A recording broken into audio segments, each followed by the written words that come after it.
আপনি উপকৃত হবেন। না টেনে শেষ পর্যন্ত দেখার অনুরোধ রইল।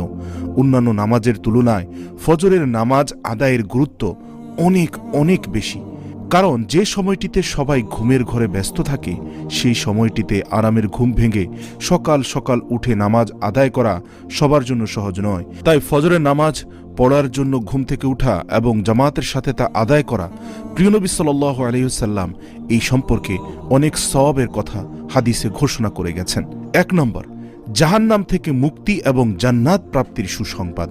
সুবহানাল্লাহ। আবু যুহাইর উমাইর ইবনে বুহাইবা রাদিয়াল্লাহু তাআলা আনহু থেকে বর্ণিত, তিনি বলেন, আমি রাসূল পাক সাল্লাল্লাহু আলাইহি ওয়াসাল্লামকে বলতে শুনেছি, যে ব্যক্তি সূর্য উদয় ও অস্তের পূর্বে অর্থাৎ ফজর ও আসরের নামাজ আদায় করবে সে কখনো জাহান্নামে প্রবেশ করবে না। 2 নম্বর হচ্ছে, ফজরের নামাজে দাঁড়ানো সারা রাত দাঁড়িয়ে নামাজ পড়ার সমান। উসমান ইবনে